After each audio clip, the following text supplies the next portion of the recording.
Today I'm actually testing out some new products that I'm excited to try out, and I really wanted to try my best to make these products work and pair them with products that I already have in my collection that I know I love. Instead of doing an entire face of new makeup, I really just wanted to focus on these 6 new products. To be transparent, I did receive all of these products in PR. So the new products I'm testing today are the new Smashbox Pore Vanishing Primer, Anastasia Cream Contour Sticks, the Tower 28 Matte Blushes, these new RMS Cashmere Matte Shadows. Then the product that I'm most excited to test out today is the new Too Faced Tubing Mascara. So I'm going to show you all of these products in action, and I'm going to do a wear test, so let's get started. Let's put on some makeup. I did already apply my under eye brightener. I've been trying out the NARS under eye brightener in the shade Night Swan. Now the first product I really want to test out today is this new Smashbox Pore Vanishing Photo Finish Primer. I feel like Smashbox used to be so known for their face primers back in like, I don't know, around 2014 or so. This primer claims to instantly vanish the look of pores and lock in your makeup for 12 hours. It controls shine all day, leaves a velvety mattified finish, no clogged pores, no white casts. So to really test out this primer, I wanted to pair it with my go-to foundation. I literally cannot stop using this foundation. It is the Fenty Beauty Soft Lit. So I want to try this with a foundation that I know I really love to see if this really does help my pores and the longevity of my wear. So let's zoom in really close. Just how my skin is today, my pores aren't feeling like too large or anything, but my skin is still healing from a chemical peel. So I am peeling just a little bit around the edges of my face right now, but I'm good to put on makeup. Okay, that's what it looks like. And let's just see what this does. I do like a primer that has a bit of mattifying to it because my cheeks can get a little bit oily throughout the day. And I also really like to get my primer into my smile lines right here because I do tend to crease here. In the PR box for this primer, they sent a magnifying glass, but I know that my dermatillomania would go absolutely crazy, so I had to not keep the magnifying glass. My skin does feel super soft. I do feel like I'm seeing that velvety matte finish, especially when you compare it to this side. And to see how I'm a bit more glowy right here compared to this one. I think because I'm really trying to test out this primer, I do only want to do half my face, so I'm going to add some to my forehead. Try to go like right in the middle here. Okay, here's a forehead before and after. This side has the primer on it. This side does not. Yeah, I definitely see a difference with a bit of glow in my skin on this side. Now I'm going to pop on the foundation. I'm using the shade 120 and my BK Beauty 115 brush.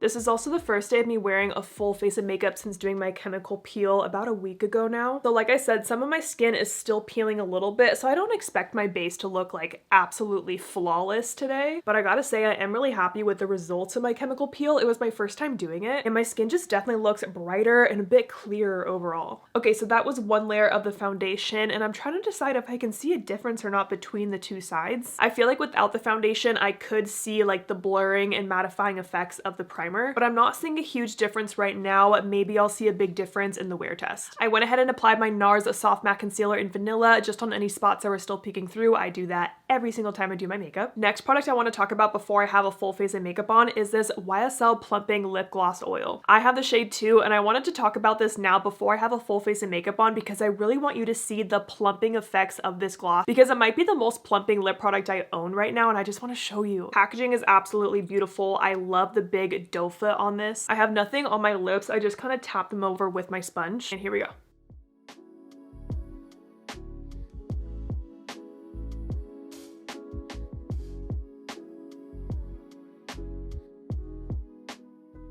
Okay, so I'm gonna let this sit and do its magic. So when I very first applied this product, I was like, ooh, this feels so nice. It is nourishing. It has that really nice YSL lip product smell that they have where it's like kind of fruity. I love it. And then about 20 to 30 seconds later, I start to feel the plumping feeling, and it's a bit intense at first, but it's not as intense as like the Too Faced lip injections. In my opinion, the Too Faced ones are just way too much. Like those are actually painful. And this one, it's pretty strong, but not painful. But I also just love the look of this lip gloss oil. Like my lips look so juicy and delicious right now. But I'm gonna let that sit and kind of let my lips plump up. The next product I want to try out today is the new Anastasia Beverly Hills Cream Contour Sticks. So there are 4 shades total, and I have the lightest shade, Half Tone. I've only tried this one so far, so I'm still trying to get like my true thoughts on it. I'm gonna kind of go right here, taking my BK Beauty 116 brush, and let's see how this blends. I gotta say though, the shade range is really not great on these contour sticks. This is the lightest shade and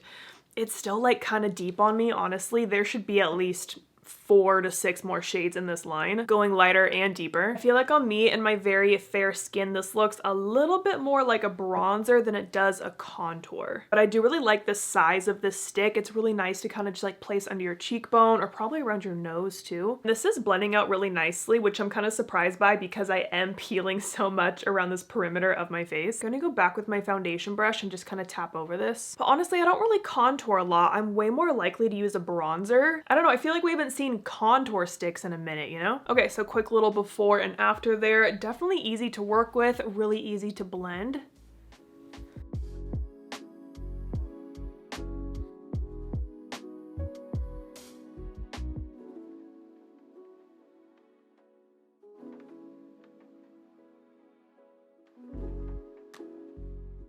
I'm actually shocked by how decent this looks on top of my peeling skin right here. Like, all this skin right here is supposed to be peeled off, but honestly this contour is blending really nicely on top of it. So I do think the formula is good, but I just don't think it really looks like a contour on me. Now that it's been a couple minutes or so, look at my lips.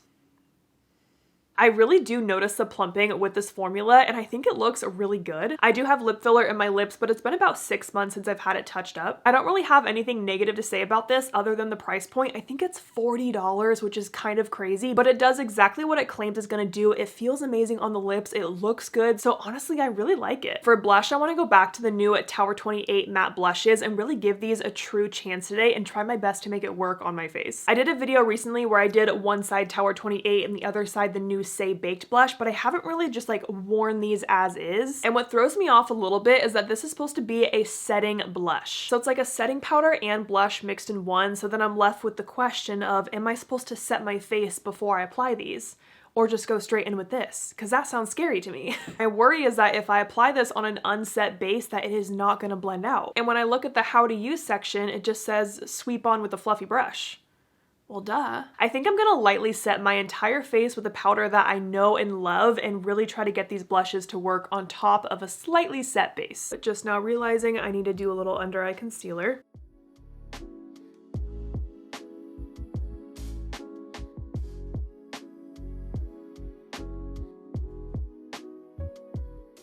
And for my face powder, I'm gonna use one that I know I absolutely love, and that is the Kosas Cloud Set Powder, and I have the shade Airy. I'm just gonna do a really light dusting of this on my face. And I like this powder a lot because it does set my face, but also gives just a little bit of a glow underneath. I just really like the finish that it gives my skin without being overly mattifying. I take a smaller brush with some of that under my eyes. For my shade today, I'm gonna use Long Beached Iced Tea. I have my fluffy blush brush. I'm gonna pick it up twice like that and then kind of work it onto the palm of my hand here to get the product really like distributed nicely in the bristles. And here we go.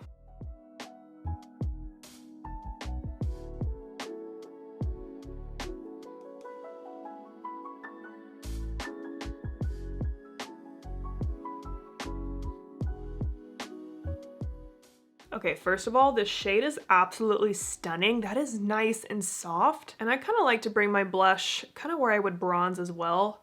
I like a lot of blush. Okay, I think setting my face was the right move. My issue with this blush the first time I used it is that I feel like you could really see where the blush stops and starts on my skin. And that kind of is because it's a matte blush. I'm just the type of person that prefers a more glowy cheek. I loved a baked blush formula. I really wanted to try to make this work today and use it with products that I think would like complement it nicely. I am super happy with this color though. That is my favorite part so far. I think I might like this more as something to layer underneath a really glowy blush. I'm thinking of like the Rare Beauty luminous blushes, how those ones are so intense and like too glowy. Pairing that with something like this that is more of a matte blush could be a really pretty look. I'm still gonna keep trying them. I really wanna like these blushes because I do love Tower 28 products a lot, but I'm just not blown away. For eyes, I wanna keep it super simple today. I wanna try out this new RMS Cashmere Matte Eyelights. Now this caught my attention because it's supposed to have a matte pearl pearl finish to it, so not a super matte finish, which I would like. It's also supposed to be long wearing and crease proof. This type of product normally isn't up my alley. This is not something I use a lot in my daily life. I'm not really like a single cream shadow person as much as I would like to be one, but I want to try this out for you guys because I think a lot of you guys could like this. So I didn't actually prime my eyelids. I have a little bit of concealer on them, but that's kind of it. And I'm going to try the shade Tundra Taupe. I'm not sure the best way to apply this, but I'm going to take some of that on a crease brush. And I want this all over my eyelid for sure.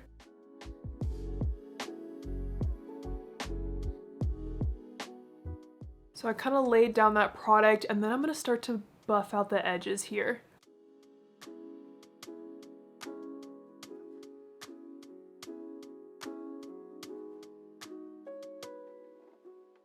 And I wanted to try this without a primer since it does claim to be long wearing and crease proof. Okay, I do really like that soft wash of color. It is blending out pretty nicely too, like my lines don't look too harsh or anything.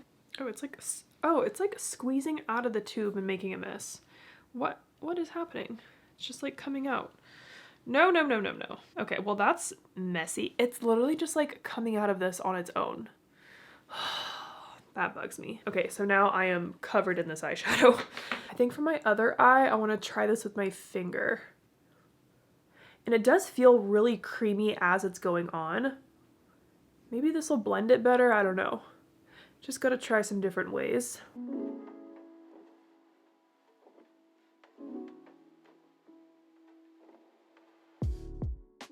And then before it dries down, let me try my brush to kind of soften the edges.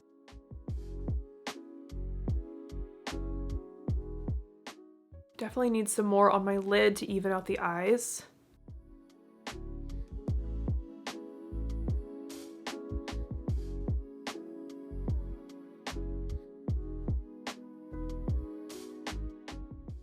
Oh, I think I applied too much. Oh no, it's looking like really cakey. Oh, this is not good. Okay, application-wise, I definitely prefer the side with just the brush, not the finger and the brush. I want to see if I can just blend some along my lower lash line. And I think they came out with about 8 shades of this, but you guys know me, I'm only going to keep a shade or two that I genuinely want to use or try out. Okay, that looks nice on the lower lash line.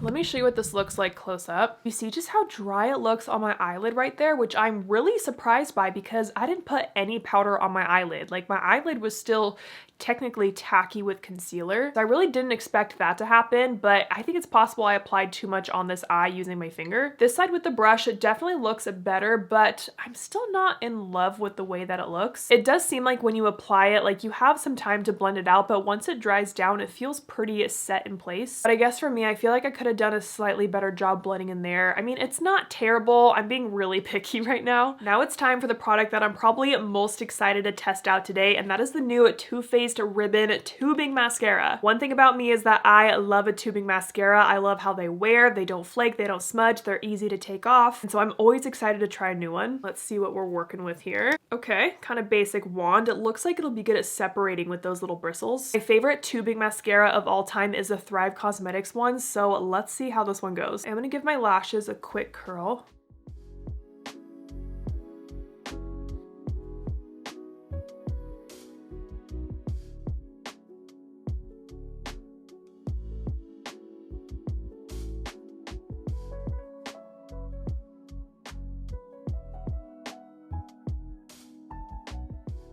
The formula doesn't seem too wet or too dry. It's kind of right in the middle for me. Okay, quick little before and after. I think my lashes look pretty good. I think the mascara did a really good job at grabbing my lashes at the root and like really darkening that up. I feel like I'm being so picky today, but I kind of feel like that mascara didn't really coat my lashes evenly. Like I think my lashes look good at the base, but as they go upwards, it really looks like the wand just didn't grab like the tips and ends of my lashes. And I did try to use that little ball on the tip to like really work in there a little bit, but I'm not loving how my lashes look. But what the true test is gonna be with this mascara is how does it remove at night, which I am planning to do with you guys on camera. That's the whole point of a tubing mascara. It's not supposed to smudge, flake, and it's supposed to come off in tubes. So that is what I'm really testing today. I just want to do a few finishing touches to my look. I got this NARS eyeshadow stick in the shade Ablaze, and it looks like it could be the perfect little inner corner highlighter. So I just wanted to try this today. Oh yeah. I have been seeing so many eyeshadow sticks come out recently. I know that NARS has had theirs for a while, but I know like Too Faced came out with some, so did Urban Decay. Okay, I actually think that worked really well as a little highlighting stick. And then for lips, we went over the YSL Plumping Lip Gloss Oil, but I want to add just a little bit of liner to my lips. I'm going to use my Makeup Forever Wherever Walnut. I have been keeping my lips so simple recently, so I love this just a little bit of lip liner, especially because the shade is so close to my natural lip color. Plus the plumping gloss I think is so pretty. I'm doing my makeup a bit later in the day than expected. It's currently at 3:35 in the afternoon. I'm not really one to do super long wear tests, so I'll probably get about 5 hours wear out of this makeup. Okay, it's only 7:13 at night, but I wanted to do a check-in up here in my studio lighting so you can see what everything looks like. Honestly, my lights are making me look a little bit more greasy than I feel like I look in person, because when I've been in my downstairs bathroom, like looking at my makeup and just in different mirrors, I'm actually really happy with how my skin looks right now. I think the lights are just kind of exaggerating the shine, especially right here in the center of my face. Like in person, it doesn't look like that. As I've been looking at my makeup, I gotta say that I love the shade of that Tower 28 blush that I used today. It is just the perfect soft wash of color, and as someone that is very fair, it is hard to find a blush that just doesn't look like it's too much right away. So I'm definitely gonna keep using that specific shade of blush and pair it with some other products, maybe pair it with a highlighter to get something more glowy, or like my Bare Minerals highlighting blushes or those Rare Beauty luminous blushes like I talked about. But I want to zoom in and show you my eyes really quick. So unfortunately, the Too Faced mascara is flaking, which is not something I expected with a tubing mascara. I just see so many little flakes here along my lower lash line. But I was also thinking to myself too, I've honestly never really been a huge fan of Too Faced mascaras. Even they're super popular, Better Than Sex, I was never a super huge fan of it. But I am still excited to see how this mascara is going to remove at the end of the day. Then for the RMS shadow on my eyelid, I surprisingly have no creasing, so I really don't think this eyeshadow budged, but it really has been a short wear test so far. So that gives me a little bit of hope for this product. I really like the idea of it, and I did like how my eyes look today with just a soft wash of color on the lid and the lower lash line. But I definitely have to play with that formula a bit more, especially since I overdid it on this eye a bit. So that is how things are looking so far, but as always, I'm definitely gonna have to keep trying out the products. Okay, it is time to remove the mascara. So I'm gonna remove this the same way I would remove any tubing mascara. Headband, cuffs so you don't get water all along your arms as you're washing your face. And then all I'm gonna do is just like get my hands pretty wet, warm water, and I kind of just like to press it on my eyes and kind of do like downwards motions. Can't see anything. Let's see how we're looking. Is it coming off in tubes? Not really. Sometimes I'll kind of roll my lashes in between my fingers. Oh, there's some tubes coming off, but it's still giving me like a black smudgy mess. Ugh, it's not what I wanted. Well, anyways, gonna take a cleansing oil.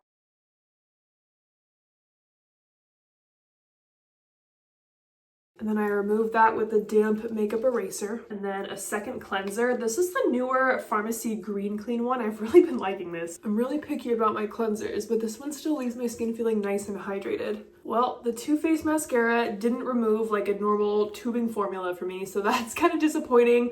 I am gonna keep trying it though and like see, I don't know if there's some other ways I can use it to get it to work for me. But also some mascaras just kind of need to be like open and almost kind of dry out a little bit before the formula gets better. I don't know, mascara is kind of one of those tricky products. Maybe I didn't use enough warm water to remove it. I don't know. All right, but my makeup is off now, so that is going to wrap up this video. I hope you guys enjoyed this video. Thank you so much for watching, and don't forget to like and subscribe.